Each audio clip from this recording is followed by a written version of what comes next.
So we're standing here in my living room in Tokyo, Japan, and I'm going to show everybody just how amazing Bitcoin is by sending 100 euros worth of Bitcoin as of today's value through my TV, onto the camera, onto the TV in the Netherlands, and anybody with their Bitcoin wallet ready that scans what they're going to see on the screen in a moment will be able to claim the 100 euros worth of Bitcoins.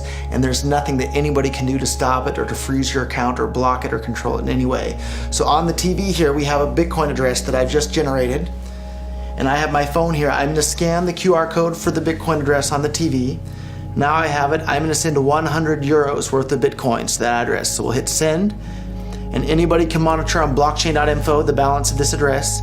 There it is, 100 euros worth of Bitcoins just arrived at this address. So total received 100 euros, final balance 100 euros. Just like that. So on this next screen you're about to see, anybody with their Bitcoin wallet that scans the private key that corresponds with that address will be able to claim that money just by scanning the code that you're about to see on your television. So if you want to take a look, here it comes, 100 euros ready for anyone to claim.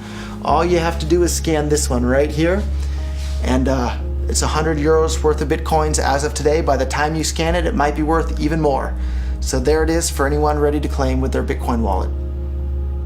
Okay, Holland, now you've just seen the power of Bitcoin. I sent 100 euros worth of Bitcoin from here in Tokyo directly to you guys through this camera, through the network, through the TV, right into your home. If I had tried to do that, send you the money with a traditional bank, it would have taken several days and probably cost 30 euros. I just did it right now with Bitcoin instantly, basically for free, and didn't have to ask anybody for permission. I didn't need a bank, I didn't need a government, I didn't need anybody. I just needed myself and you and our smartphones to do it. That's the power of Bitcoin. This is Backlight. Welcome to a world in which we can be our own bank.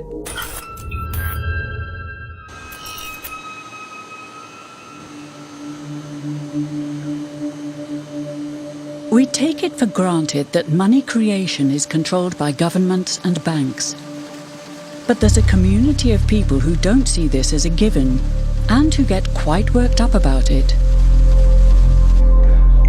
Wall Street is fraud, America is fraud, the world is fraud, banks are fraud, central banks are fraud. We live in an era of fraud. It's all based on fraud, and they get a percentage of the fraud. That's the business model. To suggest that there is any moral or ethical aspect to anything that's going on now is to be completely naive about the fact that we live in an era dominated by financial terrorists, jihadis of banking. They're here to kill you and themselves. They believe in an ideology, not the Quran, but Adam Smith, that they completely misread and interpret as something to justify their blowing themselves up. Janet Yellen's a terrorist! Mario Draghi's a terrorist! The Central Bank of Japan is a terrorist! These are the real terrorists! Funds received. This community is switching to what they think is a better monetary system. A system in which banks are no longer needed because payments could be made directly from one person to another. In a system of debt, one of the two parties is always the slave. And that is the architecture of money we live in. That is the architecture of money we use in our civilization. An architecture of money where you have no control. An architecture of money where every interaction is mediated by a third party that has absolute control over that money. Bitcoin is fundamentally different because in Bitcoin, you don't owe anyone anything and no one owes you anything. It is not a system based on debt. It is a system based on ownership. And no one can censor it, no one can seize it, no one can freeze it. And what they will tell you is that they're worried. They're very worried. They're worried that criminals will use Bitcoin. But the truth is that they're far more terrified than all of the rest of us will. Thank you. Bitcoin, the cryptocurrency that was mostly known as a convenient tool for criminals, has suddenly become an important topic at conferences on financial innovation all over the world. Proponents speak passionately of a digital miracle that can save the world from financial ruin. The Bitcoin story starts off like a gospel revelation.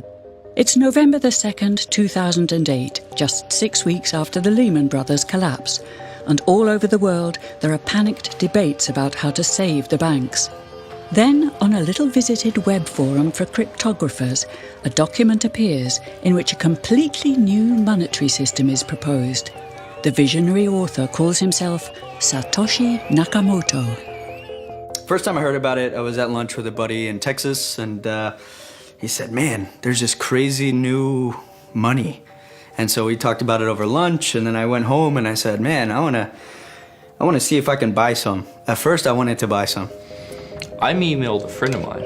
I think I probably saw the white paper in some web forum or something. You know, it just said this is some electronic currency thing. And this was publicly available. You know, this was posted, I think in December, 2008 or something. And these were the darkest days of the financial crisis.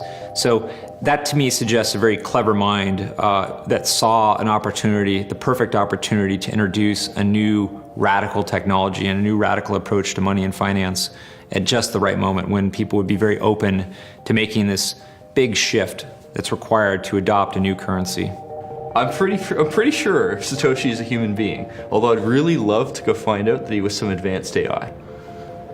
But 99.99% chance he was a human being. What's exciting for me is like a global economy. Right now we say we have a global economy, but I can't take $1 and give it to you in the Netherlands and then you know what to do with it, right? You would have to go and change it to your native currency. And when you kind of eliminate that step, and I can just send you one form of payment and you can send me a product in a matter of seconds, that starts to change things from a global perspective. So The first wire that I sent was for $25,000, and this was in early 2011, and Bitcoins were somewhere around $1. All the way along, I was buying Bitcoin, and anytime I managed to earn some dollars from my other company, I put it into Bitcoin, and at this point, the vast majority of my net worth I've been keeping in Bitcoin for a while now.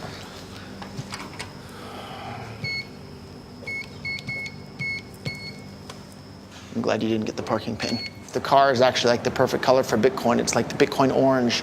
So we wanted to order some like Bitcoin decals and put like Bitcoin logos around the car and then drive it around Tokyo to help advertise Bitcoin. But still never got around to doing that, maybe someday.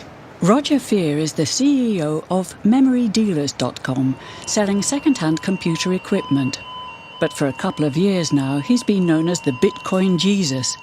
In 2011, he bought $25,000 worth of Bitcoins, which now have a market value of $6 million. And somebody closed my,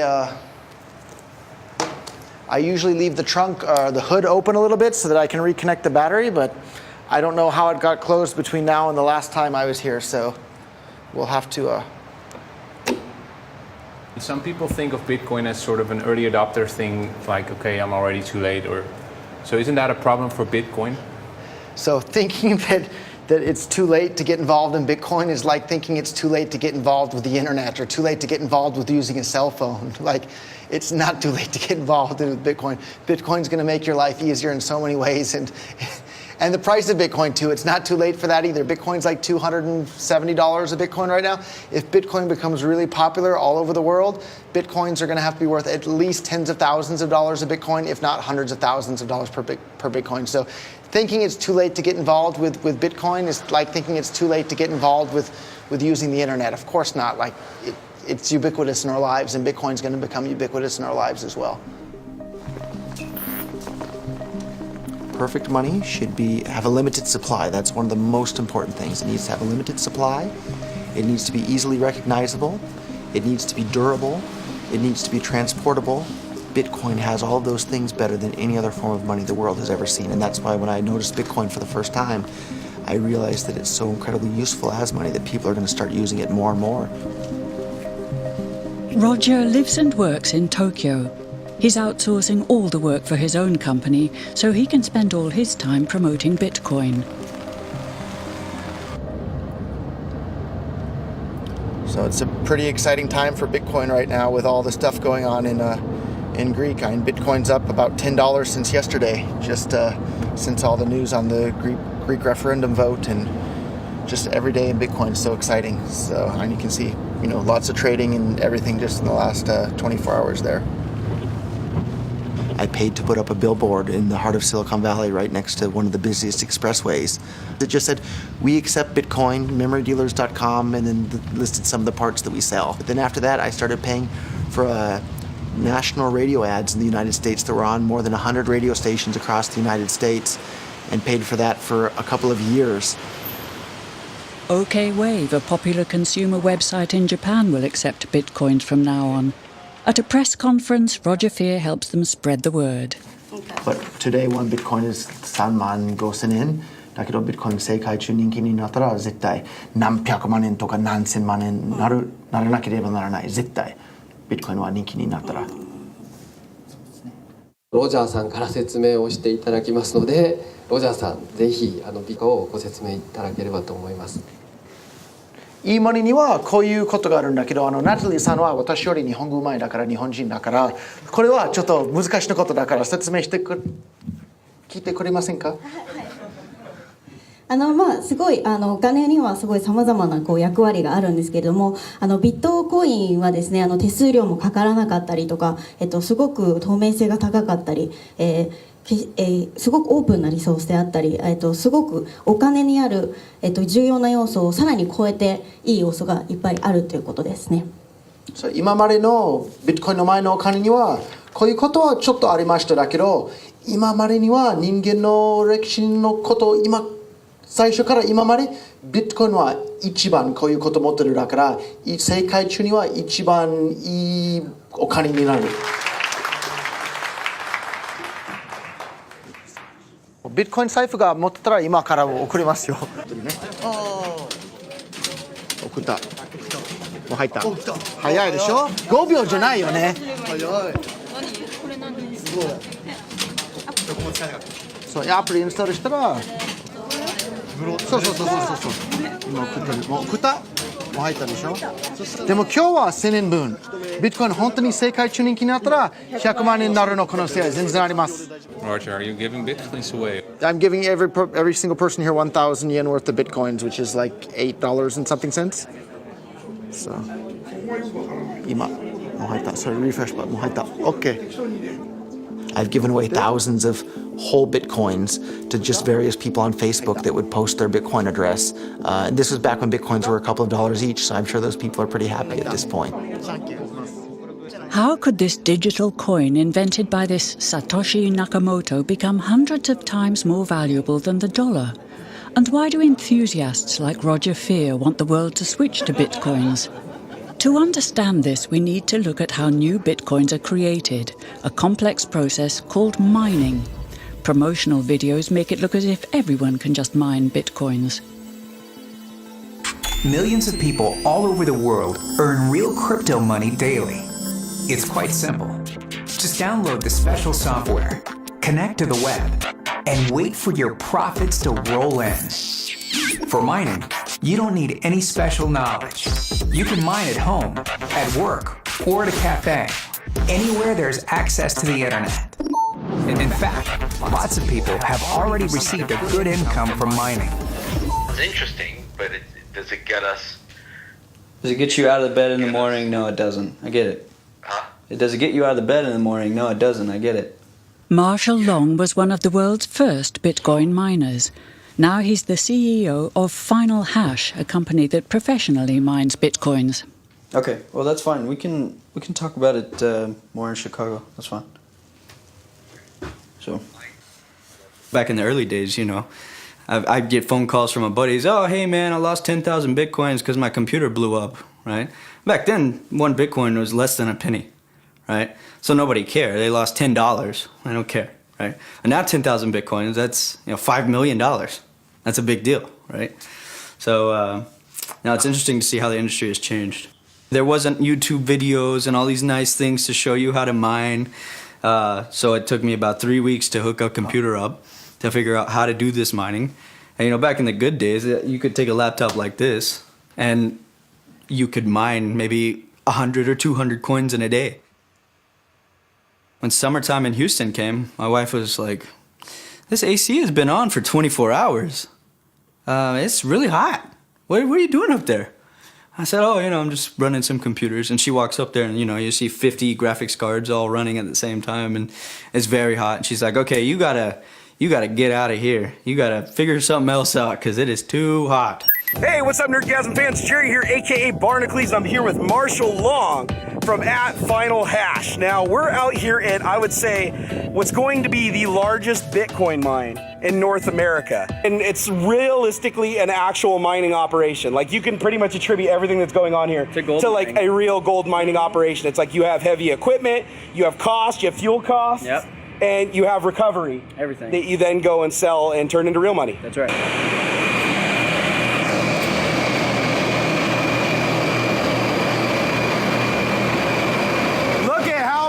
Machines are in here. You got S4s, S5s, everything. Actually, this looks like it's mostly S4s, huh? Mostly S4s in here. This is literally the loudest place ever. It's like being in a wind tunnel. You got air blowing through the top. Move your hair around. I mean, these things are all blowing out massive air. Now, the cooling in here is so efficient that if you put your hand back here behind the units where they're drawing air, it's freezing cold. It is nice, ice cold air coming in here. You put your hand in the front, down the center, it is burning, burning hot. So if you're asking yourself, is Bitcoin mining profitable? On this scale, hell yes it is. A Bitcoin is the reward for solving complex mathematical puzzles, and Bitcoin miners let their computers work day and night to complete these tasks. All the Bitcoin users in the world are connected, and together they constitute a network that processes and checks all Bitcoin transactions in a public ledger called the blockchain, and Satoshi Nakamoto designed it in such a way that users can create a free and anonymous Bitcoin account number, a so-called wallet. Satoshi's invention eliminates the need for a central bank, because all the users together are the bank. But early Bitcoin users had no idea how big Bitcoin and the blockchain would become. I think sometime in spring of 2010, I could be wrong on the exact dates, but basically someone put out a request saying, hey, I'd like to buy something with Bitcoin. Will anyone buy me a pizza? And I believe someone here in England bought the person in Florida a pizza for 10,000 or something Bitcoins. I mean, it'd be worth, a very large sum of money today. And that was the first Bitcoin commercial transaction. Garrick Heilman, an economist at the London School of Economics, was one of the first scholars to study Bitcoin and the blockchain as a serious monetary system. As a scholar, did you sort of label it, or was it something totally new to you? It looked very different to me. I mean, as soon as I heard the word decentralized and the fact there was a network powering this currency rather than a central issuer, that immediately captured my interest as something quite different based on what little I knew about alternative currencies at that time. What it meant for people who are libertarians in particular is that the government couldn't come in and shut down a server and end Bitcoin. It would have to shut down the entire internet or turn off the electricity grid to stop Bitcoin. And so that was really attractive to people who are worried about these types of things. Many of the early Bitcoin enthusiasts were libertarians who saw Bitcoin as the ultimate remedy for state intervention. This was also what attracted Roger Ver to Bitcoin. In his early 20s, he was a candidate for the Libertarian Party in California. But during his campaign, he was sentenced to 10 months in prison for trafficking illegal fireworks. According to him, this was a political case brought by people who opposed his ideas. So I have 2 Bitcoin-related GIs. I have the bitcoin.org GI, and I have the blockchain.info Bitcoin blockchain logo. So you think it was a political case? There's no doubt in my mind whatsoever, and in fact, even at one of the pretrial conference things with the ATF agents, my attorney and the U.S. attorney, my attorney was saying, hey, these are store-bought firecrackers we sold on eBay. We can pay a fine, do some community service, and be done with this. There's no reason to destroy my life over it and send me to prison and make me a felon. And the U.S. attorney at that point was kind of nodding his head like that sounds reasonable. And the ATF agent literally pounded his hand on the table and shouted, but you didn't hear the things that he said, which I think summed up very clearly. They weren't mad about anything that I had done. They were mad about the things that I had said, because the ideas that I'm trying to spread are subversive to the state. And I did 10 months in federal prison, and I was scared of the U.S. government. The moment I was allowed to leave the U.S., I left, and I haven't lived there ever since. And they have what's called an exit tax. So at the time you announce you're a United States citizen, they tax you on your entire net worth at capital gains tax rates, and you have to pay them that money. Otherwise, they'll probably either send you to jail or at the very least not ever let you back in the country ever again. If you think about it, it's not all that different than slaves from the past having to buy their freedom from the plantation owner. Money creation by the state is sort of connected to state aggression for you, right? In my line of thinking is if you or I create counterfeit euros or print euros or dollars or yen, we would go to jail for counterfeiting because it's destructive to the economy. By counterfeiting dollars, it's stealing from everybody else in the economy that has money. When governments do the exact same thing, it has the exact same negative effects. The only difference is they call it fancy names like quantitative easing or economic stimulus, but it's destructive for the exact same reasons.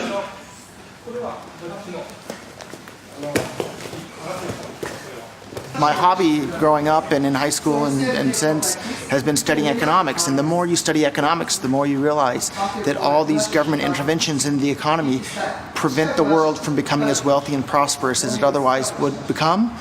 And suddenly now we have this tool that separates money from state. Like everybody today thinks that separating church and state, yeah, of course they should be separated. But a couple hundred years ago, it was, heresy to say that church and state should be separated. And today it sounds maybe a little bit crazy to say that money and state should be separate. But I think in another decade or two, people are going to think, oh, what the heck were we thinking, letting governments be in charge of money? That caused so many problems and so many misallocations of resources around the world. Of course, Bitcoin is better. Okay. Thank you. Why is the government's and banks' monopoly on money creation seen as undesirable? In his white paper, Satoshi Nakamoto didn't express his opinion on this. But it does seem that he wanted bitcoins to appreciate rather than depreciate, unlike money. He programmed Bitcoin in such a way that there's a maximum of 21 million bitcoins to be mined. Bitcoins weren't meant to resemble money, but gold. In November 2013, this dream became reality when 1 Bitcoin was worth an ounce of gold. The Bitcoin code itself has never been hacked, but in 2014, the customer data of Mt. Gox, an online exchange office, was stolen by hackers, causing the Bitcoin exchange rate to plummet.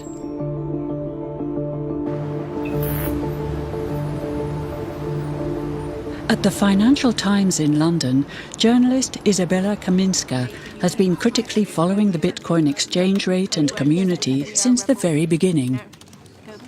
I've always been a geek about finance, and I've always been a geek about how the system works. So like the really boring nuts and bolts, the plumbing of the system. And I think in 2008, it was the first time we all really thought, actually, not only is the system as we know it possibly crumbling, there might be opportunities for new systems to come up as a result of it. Yeah, exactly. Yeah. Well, yeah, so I guess I started writing about it again around here, 2012. And then we had the first little rally. And then this is also this is very reminiscent to the classic bubble chart. I know that you guys want to change the name. So you see, this is the famous bubble chart, which has takeoff, first sell-off, bear traps. That's the first little micro, mini dump. Then you go to the new total bubble, then it crashes. And there's a bit of like a return. People think maybe it's going to come back, and then it crashes again, and then it gets back to a more realistic trajectory. And you'll see that really is very reminiscent to what we've seen here. What everyone is really wondering is, will we see a consolidation of this price, or will it recover somewhat, or will it go completely to zero? What do you think? I think what's best for Bitcoin is actually if it just stays stable. So everybody agrees volatility is currently the biggest enemy of Bitcoin. Satoshi's dream, what would that be? the paper doesn't really say what his big dream was. He just wanted an efficient mechanism that was cheap. But in terms of what I think people have projected his vision as being is this world where we are all our own bank. We don't have to depend on any intermediary, and banks are gone. In the current economy, because of the way our system is structured, if I decide to hoard my dollars, I'm usually hoarding them in an institution that is using them as a means of capital raising, and they will be lending them out. So my money, even though I'm saving, that saving is going into an investment somewhere else, being done by a bank, etc., and it's helping to grow the economy. So my saving doesn't disadvantage the economy. But in Bitcoin, there isn't that opportunity. So a hoarded Bitcoin is a hoarded Bitcoin. It's totally idle. It has no interest, it has no yield. It is simply sitting there doing nothing. And yet the person who holds on to it thinks they have a right to future income flow as if they had been investing.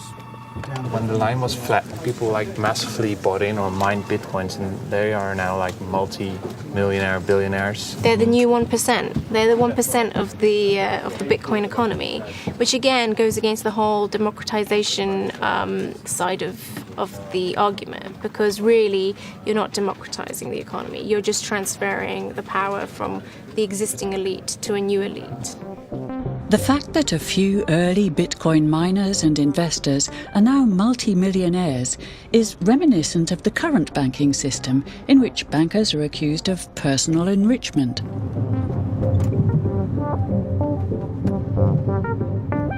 So I got this degree in international development, and I was with my dog on this hill, and I was like, yeah, what could I do? I could go try and work, and so, say East Africa, I could try to go and explore economies there and see what's happening. I could try all these things, and then I was like, why don't I just try and break into the financial sector in London?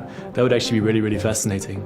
That'd be really amazing. And then once I had that thought, I just became obsessed with this idea. Brett Scott is the author of the book Hacking the Future of Money, about reforming the financial sector.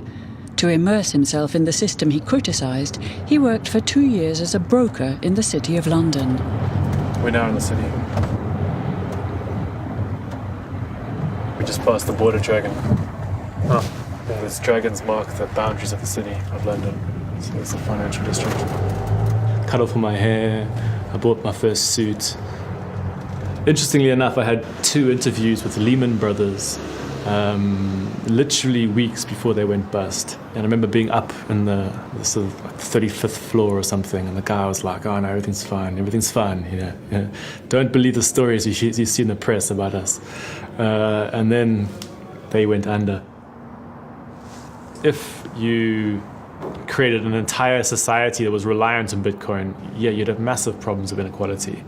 But it's very important in that it forms a kind of counterpower to the existing bank payment system.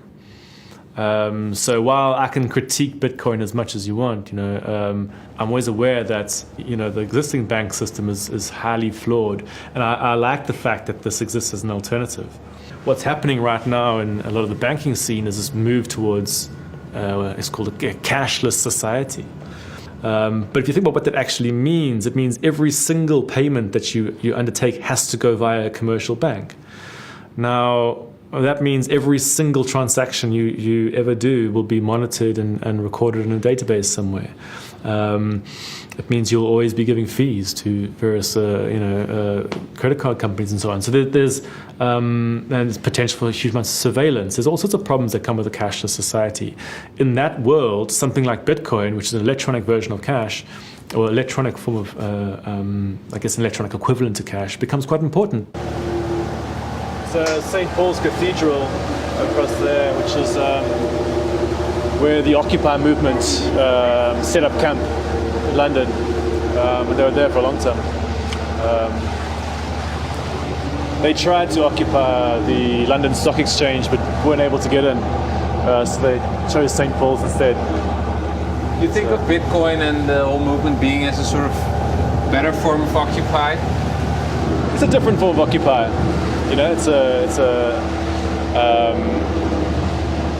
Maybe it's a follow-on from the Occupy movement in some ways. Bitcoin, as a form of protest against the current banking system, is propagated in the Netherlands by 3 Bitcoin enthusiasts who have created an app called BitKassa and who are now trying to convince all retailers in Arnhem to accept Bitcoins. Als ik nu mensen spreek over hoe Bitcoin werkt, dan kijken ze in eerste instantie soms vreemd op van, goh, werkt dat zo en wat bijzonder en apart. Maar diezelfde mensen weten ook helemaal niks van hoe het huidige systeem eigenlijk in elkaar steekt. En dat is echt ook bijna niet te geloven eigenlijk. Nee. Hoe dat Mensen willen het ook. Je merkt vaak dat het stuit op weerstand of gewoon ontkennen. Van nee, het kan niet dat daar een klein clubje bedrijven is die al het geld maken. En dat wij niet alleen als individuen, maar ook als bedrijven en zelfs als overheid, dat bij die banken moeten lenen. Terwijl die banken dat letterlijk uit het niets maken. Dus ja, dat vind ik super scheef. Nou, we zien hier de plattegrond van Arnhem. Dit is een beetje het centrum van de stad. We hebben hier het modekwartier. En je ziet dat de bitcoin-acceptanten zitten verspreid. Maar met name in het centrum hebben we een enorme grote hoeveelheid bitcoin-acceptanten. Kun je zonder euro's gewoon een week een leuke tijd hebben in Arnhem? Dan vermaak je je uitermate goed, ja. Je kan overnachten, je hebt vrije tijdsbesteding. Je kan naar het wijnmuseum bijvoorbeeld, en bowlen. Ja, er zijn al verschillende toeristen geweest, eigenlijk bitcoin-toeristen, die speciaal naar Arnhem zijn gekomen omdat we hier iets hebben opgezet waarmee je gewoon met gemak een weekend een hele leuke tijd kan hebben en alleen maar bitcoins kan uitgeven. Hoe is het verder? Loopt nog niet echt storm met de betalingen, geloof ik? Nee, dat valt wel mee. Er zijn wel enkele mensen geweest die hebben betaald met de bitcoin. Ja, maar kan wel wat meer, geloof ik. Altijd. Ja. Eigenlijk liever meer als met pinautomaat, maar ja, dat is afwachten allemaal. Hè. Weet je, iedereen is verkikkerd op die pinautomaat of dat pinpasje. Maar iedereen die loopt met een smartphone. En als je die banken dan neemt, die nemen gewoon te veel geld voor alles. Dus je moet die pinautomaat huren of kopen. Je moet bundels kopen. En dan de stortingen moet je betalen. Al die dingen, als je dat allemaal bij elkaar optelt, dat kost gewoon te veel geld. En u als ondernemer krijgt dus bitcoins. Ja. Maar u krijgt via BitKassa systeem krijgt u euro's uitbetaald. Ja. En wanneer zou u ervoor kiezen, denkt u, om die bitcoins te houden en te zeggen, ik hoef ze niet omgewisseld te hebben in euro's, ik hou ze wel als bitcoins? Als het echt daadwerkelijk omslaat. Dus dat je ook echt in de gaten krijgt van jongens, nou gaat er echt een sneeuwbal rollen, dus dat die meer wordt. En dan ben je denkt van nou gaat het lukken en dan gaan we gewoon verder. Dan ga ik gewoon verder. Deze studenten die hebben van de hand allemaal bitcoins gekregen. En vanavond gaan we die uitdelen. Ja? Nou, ik verstuur nu die bitcoins en dan zou het bij jullie allemaal tegelijk moeten binnenkomen.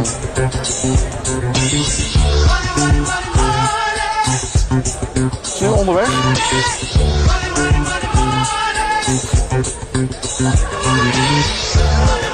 Binnen? 12,79. En wat is het verschil volgens jullie met de euro? Dat hij veel meer heen en weer gaat. Ja. Je weet eigenlijk niet echt wat je hebt in principe. Want zoals nu hadden we 12,69 en nu hebben we weer 12,72. Beside the ease of use, the Arnhem students have also noticed a less pleasant quality to bitcoins: the fluctuating exchange rate compared to other currencies, which could make a beer a couple of cents cheaper or more expensive between ordering and serving. So Bitcoin, in my definition, is not money. The key to something being money, in my opinion, is that it's a widely used unit of account, meaning that goods and services are priced in it. So when you go to the coffee shop, you see something priced in Bitcoin. That's not true. There are coffee shops where there are prices in Bitcoin, but that price is changing constantly based on the currency it's linked to.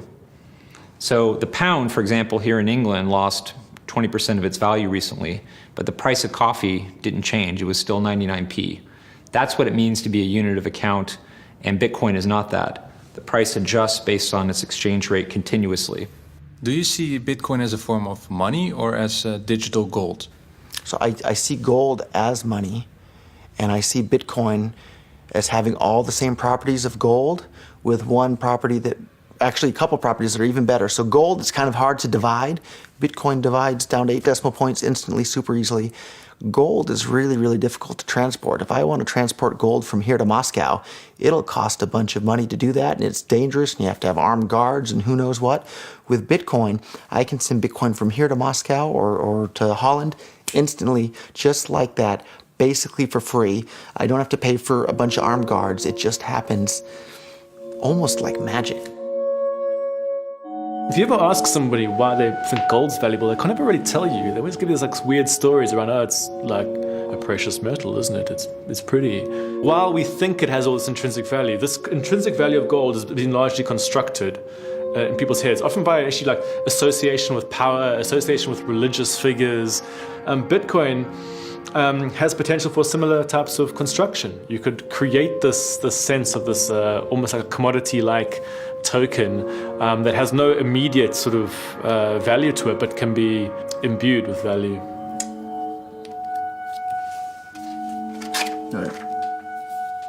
As more people start to mine, they become harder and harder to find. So it's kind of been I correlate it to like an arms race, right? The guy with the biggest gun wins at this point. So this is the newest place we've started working on here. This is a place in the mountains in China. It's cool and it doesn't rain that much, so we can cool it very efficiently. How much do you pay for that electricity on a daily basis? All in, all of my mines together, we're probably paying about $100,000, maybe a little bit more. A day? Yeah. You're paying $100,000. I'm sorry, that's per month. I'm sorry. Oh, okay. But Bitcoin in general, all myself and all my colleagues combined, it's about $1 million a day in power. In power consumption. Yeah. And you guys generate what worth of coins? We're generating. Of course, it depends on the price, right? Mm-hmm. But current market price. Right. So we'll just say for $250. We'll just put the price at $250 for easy numbers. You're finding roughly around 25 Bitcoins every 10 minutes. So you just take that and times it by an hour. So you're finding around 150 Bitcoins an hour. Take that times 24 and then you do that times 250. Do some back of that. So we're making about $900,000 per day. So a lot of people ask, how is that possible? And the reality is a lot of the Chinese guys, they are mining at a negative profit. One of my friends in Beijing, I met him last month. I met him up again and I asked him, last time I checked, man, your power was pretty expensive. Why are you still mining? And his only words were, I can't stop. So what do you mean you can't stop? You're losing money. He's like, well, I can't. I have all these, pieces of equipment and I just can't stop. It's gold fever, right? That's right. And it's interesting because a lot of my colleagues don't see it as a business subconsciously, right? They kind of get addicted to it and kind of get crazy about it.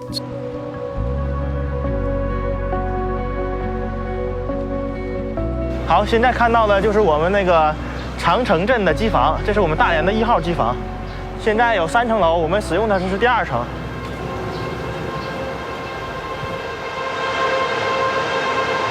我们每天的产币量，像这种规模的产币量，大概是在20到25个币之间，大概有3000台左右。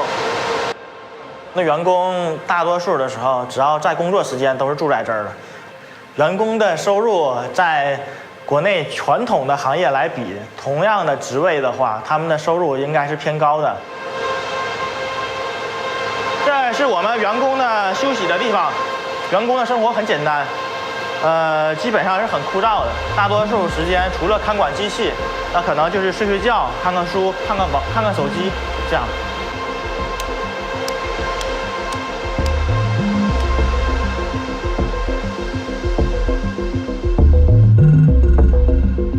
So what was supposed to be a very democratic system has ended up concentrating in exactly the same way that we have seen the banks concentrate their business. So now you have most of the miners are based in China, or most of the miners are huge server farms that, you know, the average person can't be a miner anymore in Bitcoin. It's far, you know, the barriers to entry are now really, really quite expensive. You have to invest in at least, you know, thousands of dollars of equipment if you want to be a miner. And a lot of people who got into the first year of Bitcoin actually had mental breakdowns. It was so beautiful. It was like you're seeing, you know, some of the most remarkable art ever for the first time. One of the qualities that I don't like about the community is that it's extremely absolutist, it's very politically led, and it assumes that its political ideology is the correct one, and it kind of thrusts its political ideology on everybody else. So I always say, you know, I don't want political ideology when I'm paying for my coffee. I just want a payment network that works and that allows me to benefit from smooth transactions. Lots of paper money. So this is a receipt, and this is my public address and private key. You got it covered for us, so we cannot film it. That's right. Bitcoin. Over the past 2 years, new members are increasingly joining the Bitcoin community, not for ideological reasons, but for practical ones. In Kiev, there are some protests happening, so people started using social media to share their QR code. Within a matter of days, they automatically had $15,000 in their wallets from sympathizers to the protests. That money was transferred from around the world. It's an incredibly powerful example, because today I spent 7 years in Nicaragua, and today I still cannot use PayPal to transfer money to my friends in Nicaragua. Whether or not Bitcoin will be worth millions isn't the main question for many computer scientists, investors, and hackers.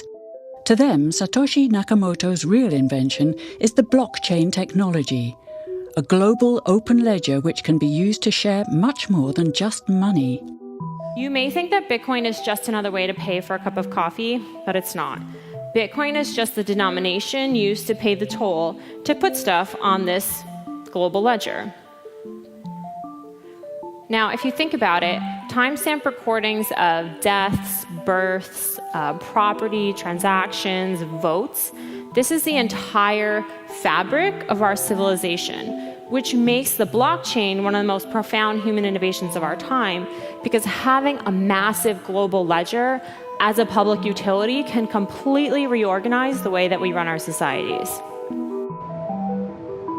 Fundamentally, blockchain is a database sort of mechanism, and it's a standard, it's a protocol. And one of the problems we have in an increasingly globalized system is that everyone is operating their systems on their own local standards. And getting people to do everything in a uniform way that benefits all of us, like, you know, bringing in the metric system, that is really, really hard. Blockchain offers an opportunity to start this new, exciting technological industry from a standard that is globalized and potentially uniform. So I see the potential that way. The decentralized blockchain makes it possible to share data publicly without a single party controlling the system. In the blockchain, all participants in the network are equal. Maybe inventor Satoshi Nakamoto saw Bitcoin as just the first experiment with this form of digital democracy. I think blockchain technology is really authentically fascinating. Like, I think it's anybody who ignores it and writes it off is probably making a mistake. I think it's definitely not going to get smaller. But to this day, the true identity of the architect behind this revolutionary technology remains a mystery. We can't ask Satoshi questions, which is really frustrating, right?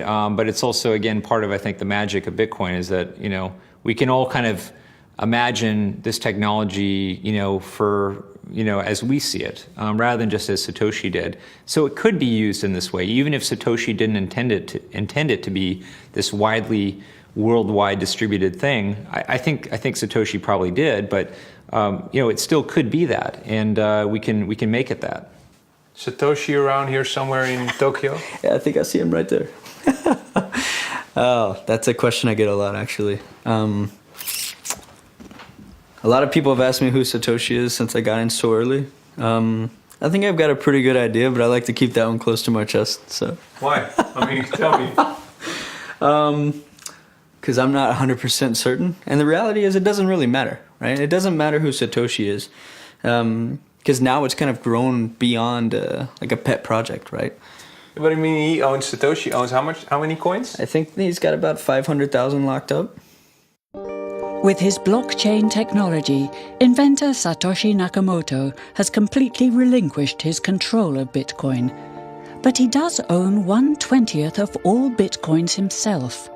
So if one day Bitcoin does become widely accepted as a currency, he will be one of the richest people on Earth.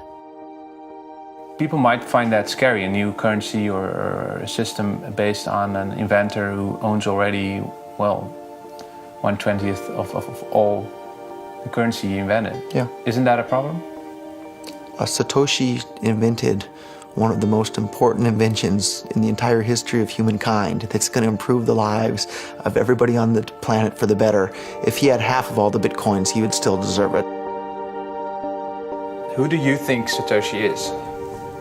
I think it's probably a band of people who decided that a nom de plume was the best way to go, precisely because if it did take off, there would be too many consequences for an individual, one person, or even a group of people. And from my perspective, you never make a move of this sort without a myth. You need a sort of foundation myth. Every good sort of system of power has a foundation myth, and it's always best if the leader is either anonymous or aloof or in some way distant from the public, because you have to create a sort of mythology around him. And because Satoshi, nobody knows who he is. If we knew who he was, it would almost ruin the whole thing for everybody, I think. Why did he disappear, you think? He undermined the ability of every single government on the entire planet to control the money supply. And that's how every single government in the world is controlling their citizens and their economies today. And he just basically, knocked their feet right out from under them with the invention of Bitcoin. And I'm sure that's going to make a lot of people who want to control other people by force really, really upset. So yeah, I think it's really, really smart for him to have disappeared.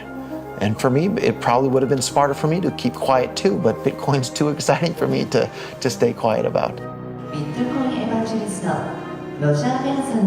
I think a lot of people are underestimating the way in which Bitcoin and the blockchain are going to change the power structures in society in general. I mean, I grew up in the US and I see all these people like, yeah, nuke everybody in the Middle East and kill them all. And then they have the former Secretary of State Madeleine Albright on 60 Minutes, one of the most popular news shows in the US. And they asked her, they said, like, there's reports that more than 500,000 Iraqi children have died as a direct result of US sanctions.